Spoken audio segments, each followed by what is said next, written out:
Welcome to the deep, dark world of the modern criminal economy. Grab a strong coffee, find a comfy chair, and join me on a journey to the heart of the international black money hydra that has wrapped its serpentine limbs around the lucky country.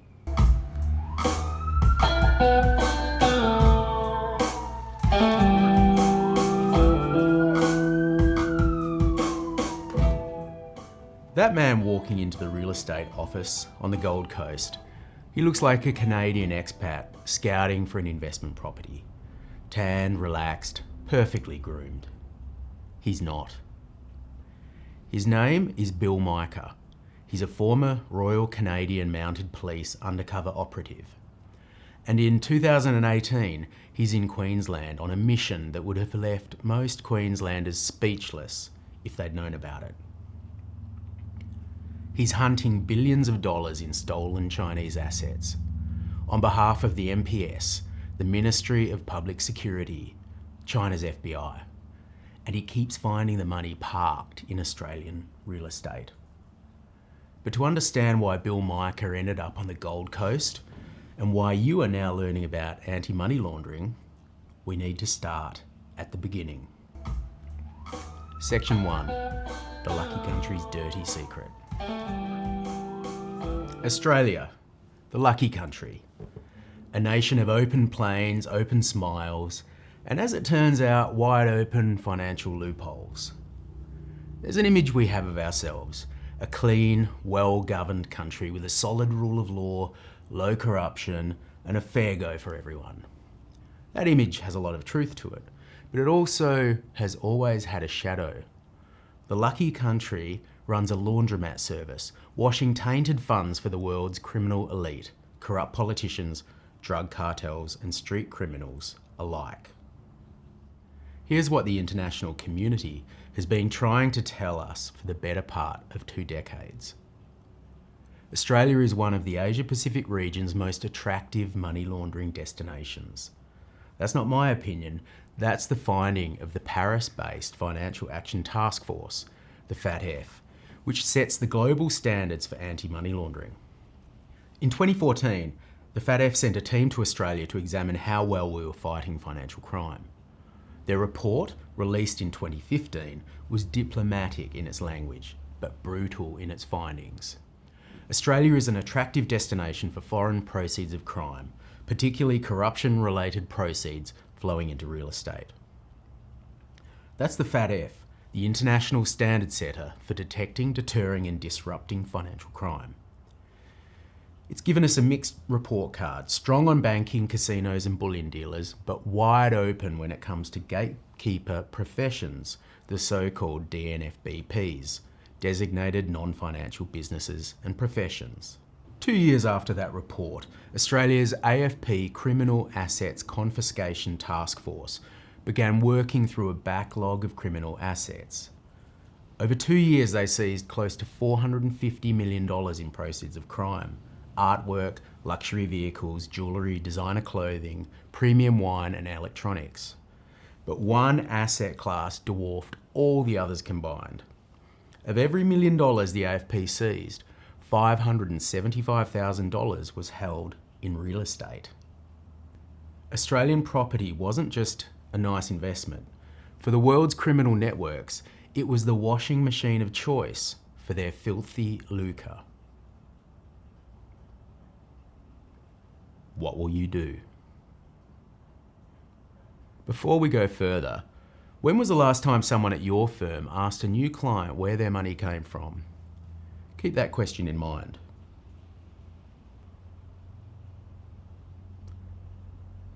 In 2017, Transparency International, the global anti-corruption body, ranked Australia, Canada, the United Kingdom and the United States as the world's 4 biggest real estate money laundering destinations. Australia came last, not last in a good way, last as in we were the worst. We were the only one of the 4 countries that had failed to address all 10 of the major legal loopholes that facilitate money laundering through property. Australia ranked worst of the Anglophone 4 for real estate AML loopholes. 10 loopholes, none closed. And the biggest one, the most glaring one, the one that we had promised for almost 2 decades to fix, professional services.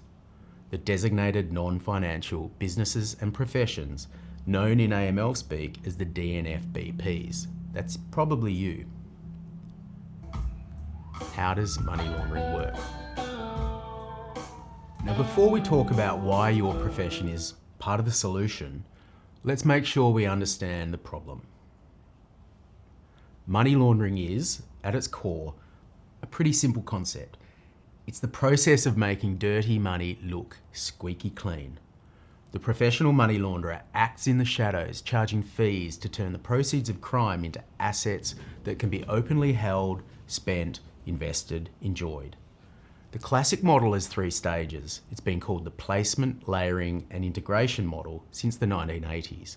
And while the digital age has changed things, it's still a good starting point to understand how criminals could move money through your business.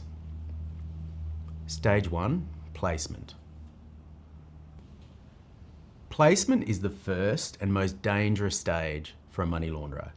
This is where the physical cash generated by drug sales, fraud, extortion, trafficking, whatever the underlying crime, this is the stage where it enters the financial system for the first time. It's dangerous because cash is bulky, traceable, and conspicuous. It can be physically swabbed for traces of drugs. Sometimes it smells of mothballs or mildew. A drug dealer who's moved $2 million of product does not want $2 million in notes sitting in a shoebox under the bed. They need to move it as quickly as possible away from the scene of the crime. Dirty cash is evidence, and it can also be seized under the proceeds of crime laws. Police call it the DNA of financial crime, a reference to its forensic potential. Now, the crooks want to get the proceeds of their crimes into a bank, into an asset, into a business, moving it out of their hands as quickly as possible. This is where certain businesses become attractive to criminals. Cash-intensive businesses can be used to blend criminal cash with legitimate revenue. High-value goods, gold, diamonds, luxury watches, can be purchased with cash and later sold for a traceable electronic payment. All of this can be structured by lawyers, accountants, and company service providers. And this is your first hint of where you come in. Stage 2, layering. Once the money is in the system, the launderer needs to make it hard to trace. This is the layering stage, creating distance and opacity to obscure the money trail and hide this dirty loot's criminal origin. Layers are created through complexity. Multiple bank accounts, multiple offshore jurisdictions, shell companies, nominee directors, trust structures, wire transfers between entities that on paper have no connection to each other. Each layer adds plausibility and removes a clear line back to the crime. Moving money across a border can add months to an investigation. With just the click of a mouse, it's a cat and rat game between financial criminals and the sleuths who hunt them. And here's where professional services become essential. A sophisticated layering structure requires professional expertise. You need someone who knows how to establish a company, perhaps even offshore, in the Cayman Islands. You need someone who can draft a trust deed that obscures the real beneficiary. You need someone who can advise on the tax implications of an offshore investment structure or execute a property purchase in the name of a corporate entity. You will need, in other words, a lawyer, an accountant, a corporate service provider, and possibly a credulous real estate agent who doesn't ask too many questions. Stage 3, integration. Integration is the finish line. By this point, the criminal proceeds have been placed into the system, layered beyond recognition. Now they need to be brought back into the legitimate economy in a form that the launderer can actually enjoy. This might be a property portfolio generating rental income, a share portfolio paying dividends, a business generating profit, a luxury lifestyle funded by investment returns. The money at this point is squeaky clean, or at least it looks clean on the surface. And once again, professionals are essential to the integration stage. The property conveyancer who finalises the settlement, the accountant who prepares the tax returns for the investment property, the lawyer who structures the holding entity. Every one of these professionals is a link in the chain. Every one of them is a potential gatekeeper. And until the 1st of July 2026, not one of them in Australia had any legal obligation to ask where the money came from. They had the ultimate plausible deniability about how their services could be exploited. And it's why for 20 years I called Australia the lucky laundry, a lucky country where you can park your money with no questions asked. Our children were quite literally bidding against offshore criminal groups to buy a home in their own country. And all the while, our leaders had fiddled while the housing market burned. White hot. Section 3. The professional enabler problem. Let me be clear about this. The vast majority of lawyers, accountants, real estate agents, conveyancers and jewellers in Australia are honest. They're honest professionals who would be horrified to learn that their services are being used to launder money. They are not criminals. They are not even co-conspirators. But being an unwitting accomplice is not the same as being harmless. Prior to the Tranche 2 laws, professionals were unwitting Uber drivers for the proceeds of crime. They were driving the getaway car from the scene of the crime, and all too often they had no idea it was happening. Some were doing it knowingly and getting paid handsomely for their services, and some were just being charged with criminal money laundering offences outright. But the majority who handled criminal funds were simply unwitting participants in money laundering. And as we will discover later in this series, they were grossly underpricing their services relative to the risk. Criminals could negotiate with lawyers, real estate agents, accountants, jewellers, safe in the knowledge that these gatekeepers would not rat them out to Austrac, the lucky laundry. The problem with the pre-Tranche 2 world was that criminals knew all too well that Australian professional services were a safe zone, a no questions asked zone, a zone where you could walk in with a corporate structure assembled offshore, a shelf company, a beneficial owner hidden behind 3 layers of nominee directors, and get the deal done. There's no obligation to verify who you were, no obligation to check where the money came from, no obligation to notice, let alone report anything suspicious. That's not a theoretical risk, it's exactly what happened at scale for 2 decades.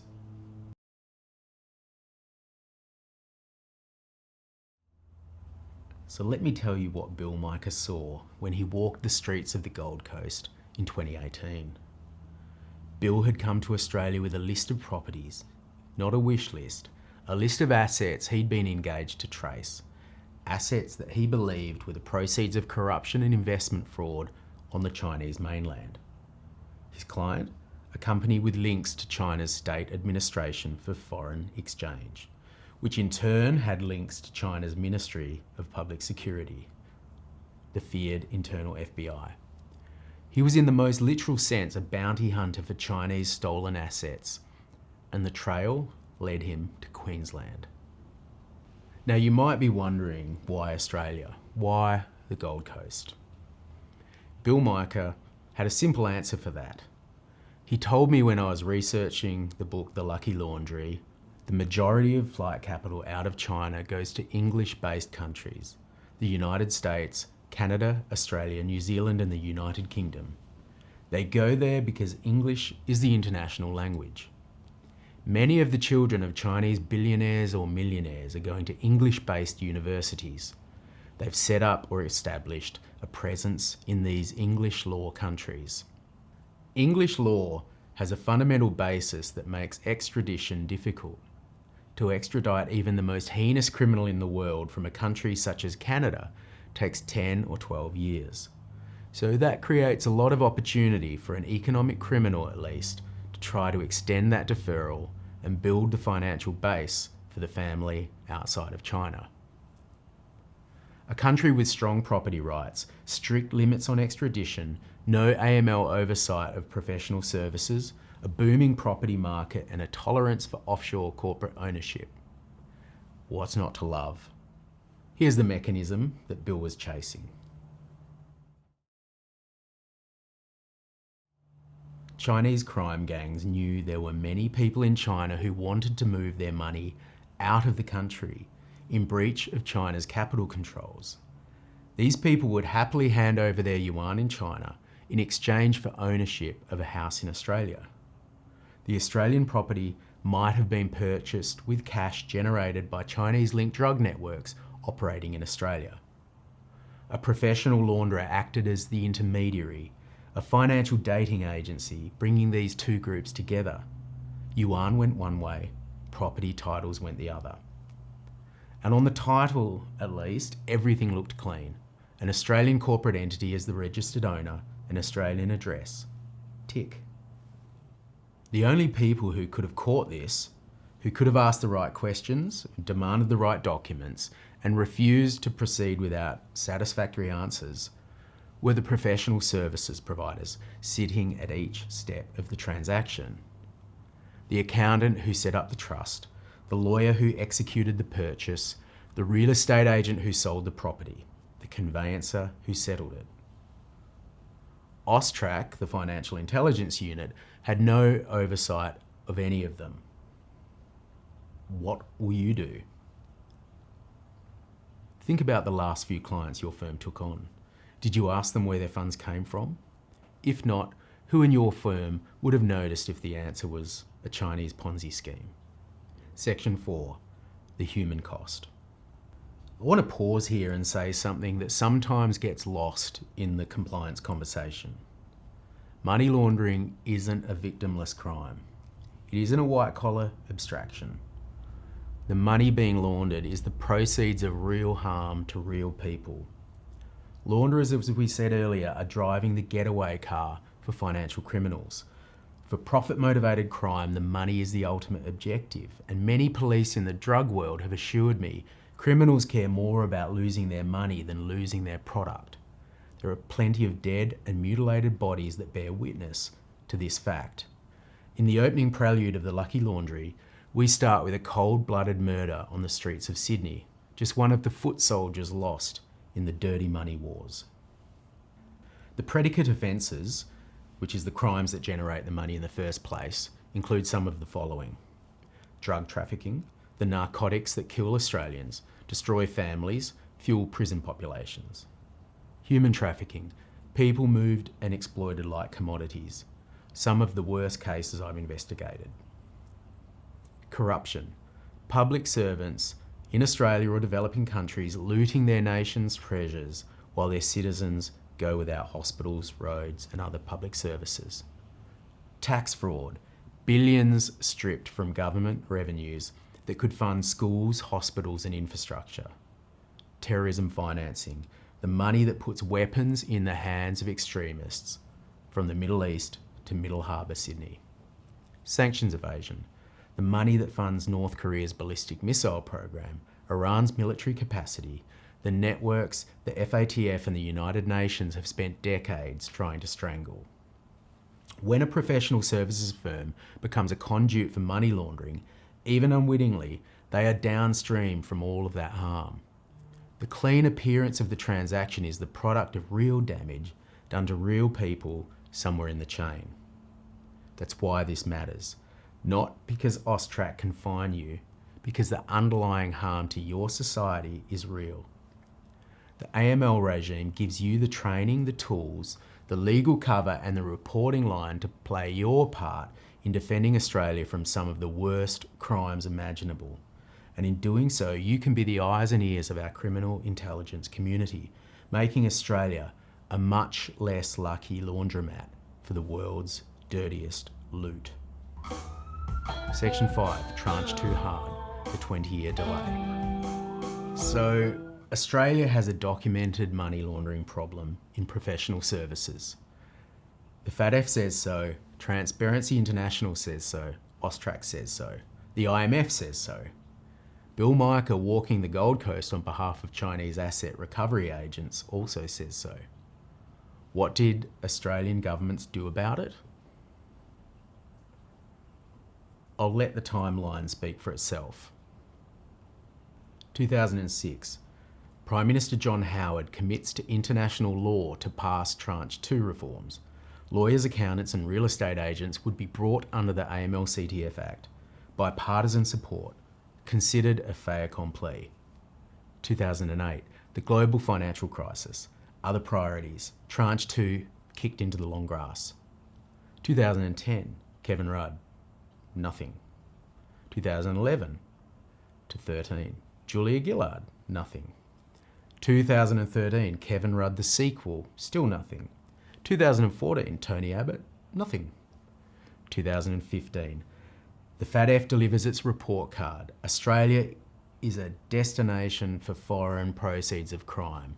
Australia, which is deeply embarrassed, promises action. 2016, Malcolm Turnbull, nothing. 2017, Transparency International. Australia is the worst of the 4 Anglophone countries for real estate money laundering loopholes. Peter Whish-Wilson, the Greens senator from Tasmania, delivers an impassioned speech to a near-empty Chamber of Parliament, calling it a timeline of inaction that embarrasses Australia on the global stage. Whish-Wilson says, and this is a direct quote, "The reason we haven't cracked down on the dark heart of money laundering in this country is because vested interests have lobbied so hard to stop this from happening." 2018, Malcolm Turnbull, continued. Bill Micah arrives on the Gold Coast, nothing from Canberra. 2019, Scott Morrison, nothing. 2020 to 21, COVID, nothing. 2022, nothing. 2023, nothing. 2024, finally. The AML-CTF Amendment Act passes. Tranche 2 is real. 6 Prime Ministers, 18 years, and enough FATF bollockings to fill a small library. 1st of July 2026, your compliance obligations commence. 6 Prime Ministers, 18 years. How did this happen?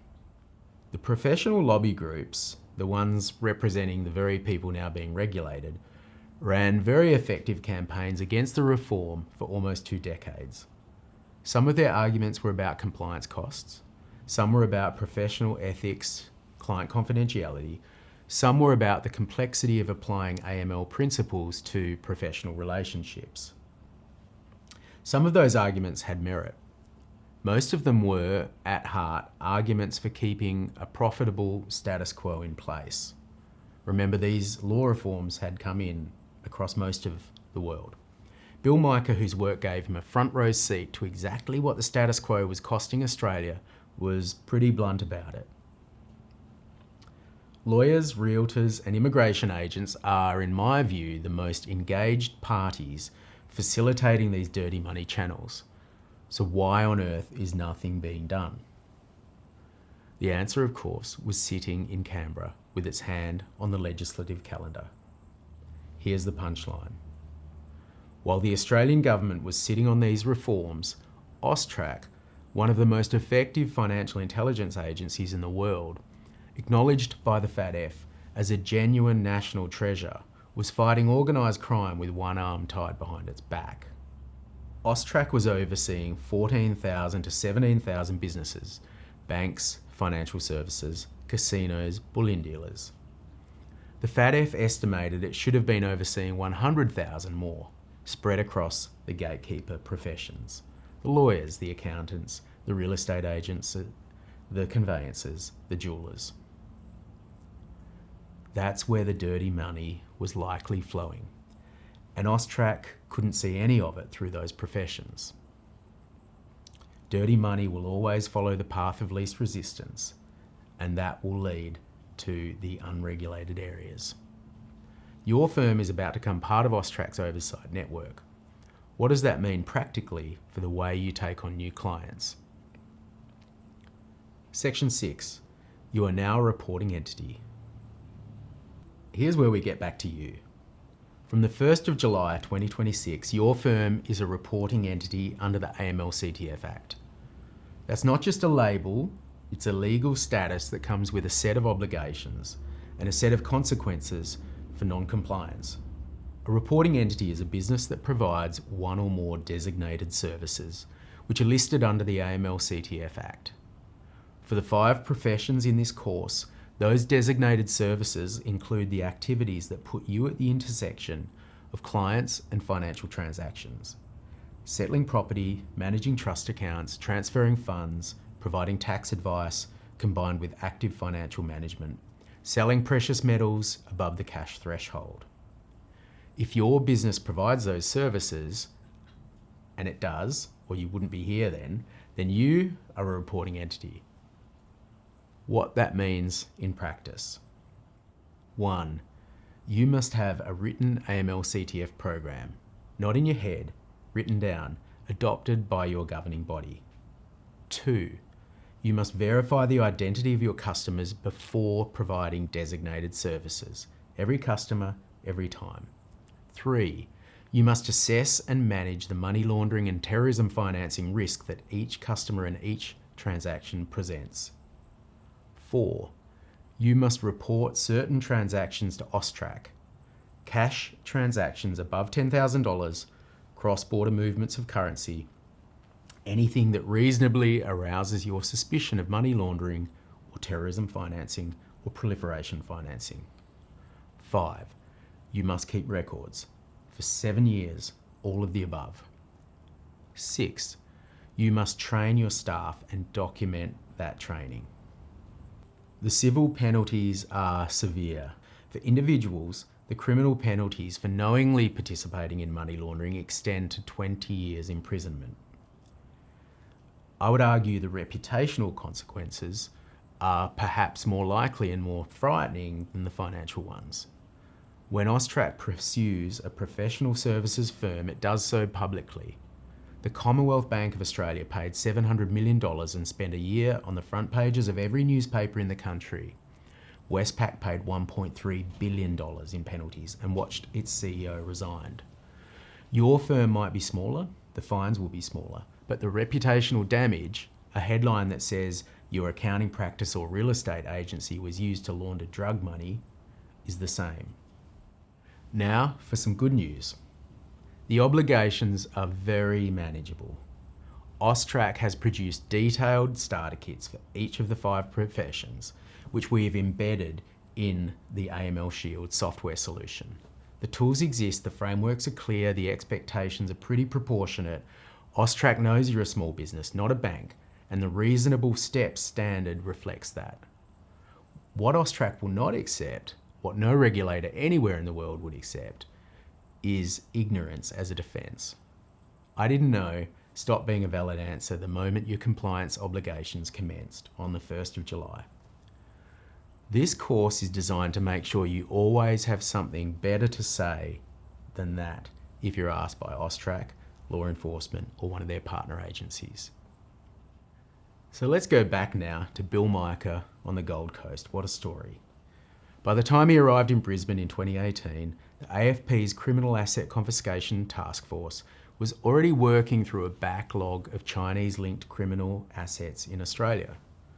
Over the following 2 years, the CACT would seize close to 450 million luxury cars, artwork, wine, jewellery, electronics, and more property than everything else combined.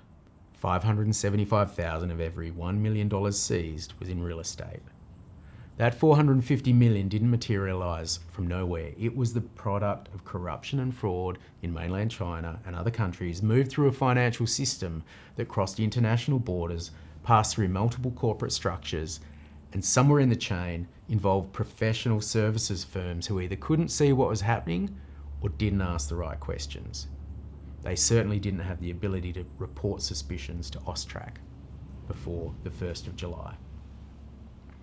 Micah walked into real estate offices on the Gold Coast with a list of properties. The agents who met him, a professional, helpful, focused on the deal, had no idea who he was, who their property's true owners were, or where the purchase money had come from. There was no obligation for them to know, no requirement to ask, no mechanism to report even if they had suspected something. As far as the agents were concerned, the foreign ownership laws were the buyer's problem to navigate. That, in a nutshell, is the story of Tranche 2. 18 years of professional services operating without any obligation to ask the most basic question in financial crime compliance. Where is this money coming from? From 1st July 2026, you're required to ask that question. More importantly, you're required to be satisfied with the answer you're given. Welcome to your new obligations. Let's make sure you're ready to comply with them and to keep running your business in a profitable, successful manner. Module F1 complete. Up next, Module F2. Tranche too hard? Not anymore. Now that you understand the world your business is operating in, Module F2 takes you through the law itself, what the AML-CTF Act requires, which of your services trigger those requirements, and what AUSTRAC can do if you get it wrong.